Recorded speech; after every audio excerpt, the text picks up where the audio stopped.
नमस्कार, माझे नाव वीणा शंकर करांडे. मी आता 10वीची विद्यार्थिनी. जन्म बाईचा बाईचा खूप घाईचा, एक आईचा आईचा एक ताईचा. तुम्हाला असा प्रश्न पडला असेल ना की मी हे गाणं इथे का सादर केलं? सांगते. तर आता मी तुमच्या समोर सादर करणार आहे एकपात्री नाटक आणि माझा नाटकाचा विषय आहे स्त्री आदिशक्तीचा अंश आहे. तर मी आता माझ्या नाटकाला सुरुवात करते. मी कोण? मी ती जिला कधी आई म्हणतात, कधी बहीण, कधी मुलगी, कधी पत्नी. पण खरं सांगू का, या सगळ्या नावात लपलेली आहे एक शक्ती, ती म्हणजे आदिशक्ती. प्रत्येक स्त्रीला हे सांगताना अभिमान वाटला पाहिजे की होय, मी स्त्री आहे, माझ्यात आहे सहनशीलतेची मर्यादा. पण मी सहनशीलतेचा अर्थ दुर्बलता कधीच मानत नाही. माझ्या डोळ्यात करुणा आहे, पण माझ्या हृदयात धैर्याचं वादळही आहे. जेव्हा अन्याय वाढतो तेव्हा मी दुर्गा बनते, जेव्हा जग थरथरतं तेव्हा मी स्थैर्य देणारी पार्वती बनते. ज्ञानाचा दीप पेटवायचा असेल तर मी सरस्वती आणि सुख संपन्नतेसाठी मी लक्ष्मी होते. जग मला अनेक नात्यांमध्ये पाहतं, पण त्या नात्यांपलीकडची मी ती शक्ती आहे जी सृष्टीला जन्म देते. मी पाहिलं आहे, स्त्रीला अबला म्हणणारे किती सहजतेने तिचं मूल कमी करतात, पण त्या अबलेनच घर उभं केलं, संस्कृती जपली, राष्ट्र घडवलं.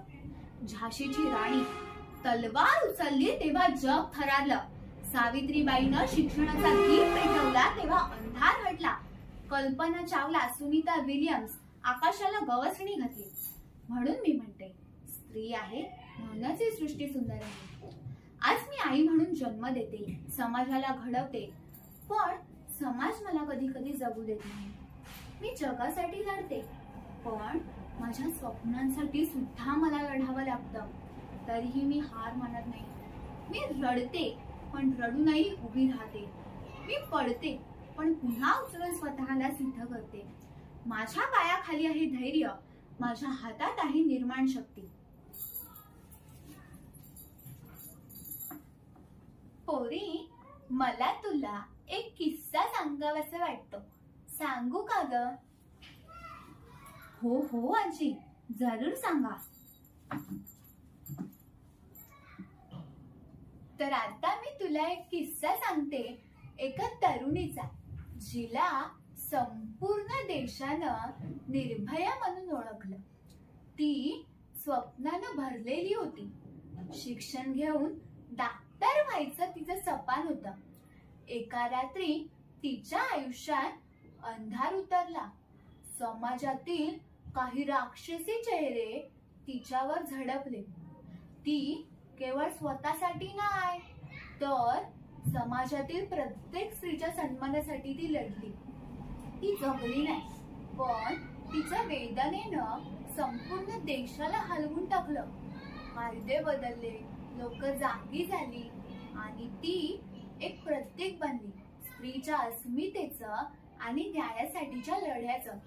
तिच्या शरीरावर लय जखमा होत्या, पण तिच्या आत्म्यात होती आदिशक्ती. ती म्हणत होती, मला न्याय नको, बदल हवा. हो आजी, अगदी बरोबर.